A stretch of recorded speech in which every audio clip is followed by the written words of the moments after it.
Fala pessoal, sejam muito bem-vindos a mais um vídeo do canal Matheus Ferraz. Já sabem, curtam, comentem, compartilhem, se inscrevam, ativem o sininho para receber as notificações e não perder mais nenhuma publicação deste canal. Tema do vídeo de hoje, últimas horas do ano, estou gravando às 9h15, desafiando os fogueteiros que daqui a pouco estarão em plena atividade. Mas antes que eles comecem, vamos ao tema do vídeo de hoje. Esse tema é interessante, eu estive pensando nele, sobre as pessoas que já partiram na nossa vida. E eu não falo somente das pessoas que já morreram, porque quanto a essas, existe pelo menos o consolo de que elas devam estar no céu. Eu falo mais das pessoas que saíram das nossas vidas, seja por um erro nosso com relação a elas, ou um erro delas com relação a nós. E essas pessoas, elas deixam marcas. E muitas vezes nós, lendo conversas no WhatsApp ou lembrando de momentos com aquelas pessoas, nos sentimos mal, porque aquela pessoa não está mais presente na nossa vida. E isso às vezes suscita em nós um sentimento de que era melhor que nada disso tivesse acontecido. Quem nunca teve isso pensando em um ex-amigo, em uma ex-namorada? Aquele sentimento de, poxa, foi uma coisa tão importante, mas hoje não tem significado nenhum para ela. Foi uma coisa que a gente pensou que duraria muito tempo e não durou. E você não sabe o que fazer com esse sentimento. Você se sente triste e você às vezes até se frustra e tem medo de tentar outra vez porque aquela amizade, aquele relacionamento vai resultar de novo em algo infrutífero, em algo que não vai perdurar. E eu acredito que nós temos de pensar sempre com relação a pessoas que entram e saem da nossa vida, que foi uma dádiva do universo tê-las conosco e ter compartilhado com elas momentos importantes. Eu não acho que nós devamos nos lamentar porque acabou. Se acabou, era porque precisava acabar. Eu não acredito que nós precisemos repisar isso como se fosse algo ruim. Às vezes as coisas acabam, é muito triste, nós lutamos para que elas continuem, mas às vezes não dá, simplesmente não dá. Simplesmente aquilo ali se tornou insustentável. Às vezes não é nem por uma questão de temperamento da outra pessoa, mas por uma viagem, por uma doença, por uma situação externa. E você precisa lidar com isso e ter o pensamento de que, poxa, que bom que eu conheci aquela pessoa, que eu compartilhei aquele momento com ela. Que bom que nós temos podido dividir um momento legal juntos. E se depois aquilo ali não deu certo, paciência, que a outra pessoa seja feliz. É preciso ter um certo desprendimento das pessoas para que a nossa vida seja mais leve. Quando você pensa assim, você percebe que não é algo ruim que as coisas acabem às vezes, porque as coisas precisam acabar. Precisam acabar porque não vai dar certo de qualquer forma, porque você não vai conseguir viver com aquela pessoa por muito tempo. Você não vai conseguir conduzir aquela amizade porque há uma incompatibilidade entre vocês no dia a dia. Mas que bom que aquele momento foi bom, que bom que naquele instante vocês puderam fazer bem um ao outro. E que você, por algum momento, trouxe alegria à vida daquele ser humano. E você precisa pensar que as pessoas partem, é normal. E que você, no final das contas, está sozinho consigo mesmo e com Deus.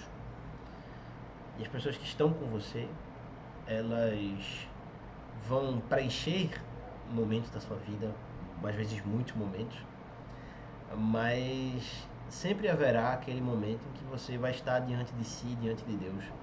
E esse momento, ele é importante. Você não pode substituir esse momento, porque isso é uma fonte de frustração muito grande.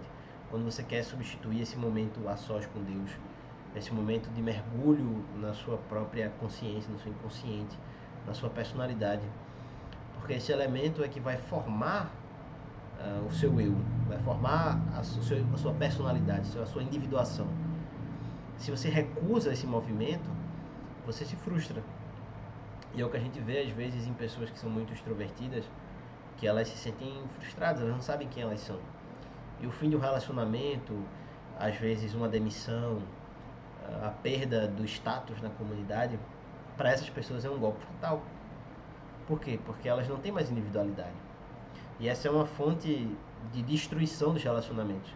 O sujeito, ele se colocou tanto naquele relacionamento que ele deixou de existir de forma autônoma. Ou seja, ele deixou de ter um tempo para si. Ele deixou de ter uma personalidade própria. E ele deixa de ser interessante para outra pessoa. E quando a outra pessoa abandona, ele se sente sem chão, porque aquilo ali era a personalidade dele. Isso aí é a fonte de vários problemas nos relacionamentos modernos. Porque a pessoa, ela deixa de viver. Ela vive no outro. Ou seja, ela recusa a sua solidão. Isso não é algo positivo. Você precisa aceitar que existe isso, entender que a pessoa que está com você, ela pode não estar mais no outro dia. Eu não falo nem de divórcio, nem de término. Eu falo de morrer, a pessoa pode morrer, a pessoa pode perder a consciência, passar por um episódio traumático e esquecer da sua existência. Você precisa aceitar e lidar com isso de uma forma positiva e ter a sua individualidade, para que a sua individualidade ela seja uma fonte de enriquecimento da relação e não simplesmente algo que atrapalhe, porque às vezes ser muito individualista atrapalha numa relação. Desculpa. Ser individualista é o que atrapalha numa relação, mas você precisa ter a sua individualidade. E essa linha entre ter a sua individualidade e ser egoísta é muito tênue. É algo que você só consegue discernir na prática. Quando é que eu estou respeitando o espaço da outra pessoa, estou respeitando o meu espaço, e quando eu estou simplesmente vivendo como se eu fosse solteiro. É difícil você discernir, mas é algo necessário. Eu acho que essa distinção ela é importante. Claro que ela não anula aquela noção de ser uma só carne, mas eu tenho a impressão de que é preciso que haja um enriquecimento para que haja de fato uma comunhão entre os cônjuges. Isso é algo muito complexo. Eu preciso dizer que eu não sou um especialista em teologia. Se alguém for, comente aqui, que eu acho que vai enriquecer muito esse meu vídeo.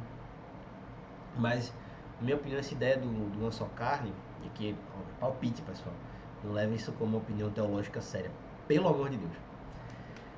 Mas essa questão de uma só carne, ela não anula isso, porque essa união, ela é gradual e ela precisa, para acontecer, de pessoas que sejam maduras, de pessoas que tenham desenvolvido o seu eu da maneira mais excelente. Senão, essa união não prospera, ela não se atualiza, ela fica como algo frustrado. E para você realizar essa união, você precisa se conhecer e conhecer a outra pessoa. Essa é a questão. Eu acho que esse fato de você se tornar uma só carne depende muito de como você conduz o namoro, o noivado e o casamento. Mas isso falando enquanto homem solteiro. Se você for casado e estiver assistindo este vídeo, comente aí o que você acha. Mas eu tenho a impressão de que a pessoa, por às vezes, antepor certas qualidades físicas e sexuais a questões de personalidade e caráter, acaba não contribuindo para a formação dessa sua carne.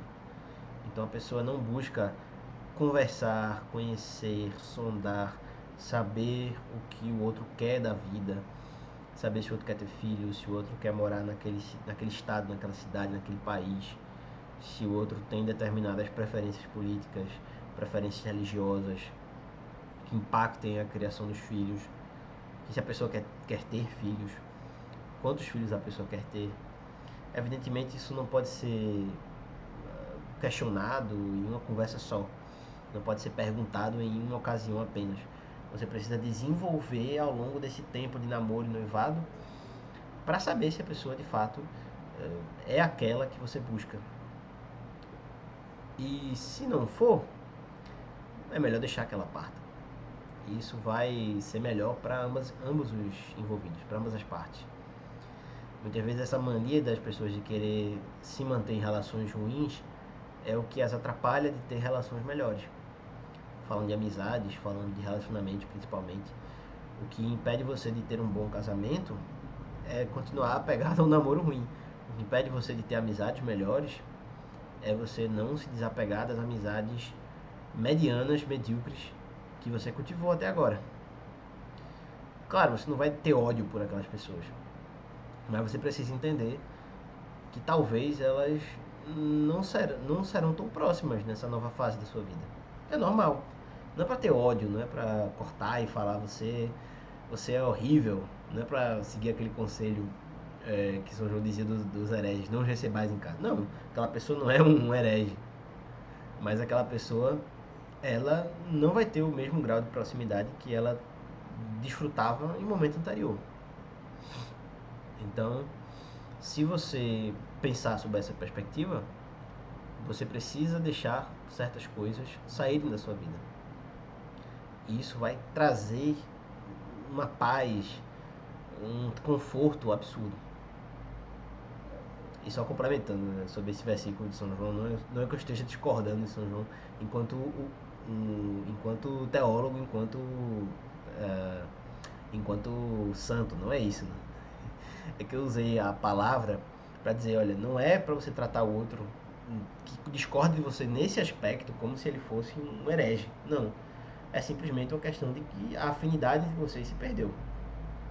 Então, a minha mensagem nesse final de ano, nesse vídeo, que honestamente está meio confuso, mas eu espero que vocês tenham entendido, às vezes você precisa deixar que as coisas que não estão mais compatíveis com o que você quer partam.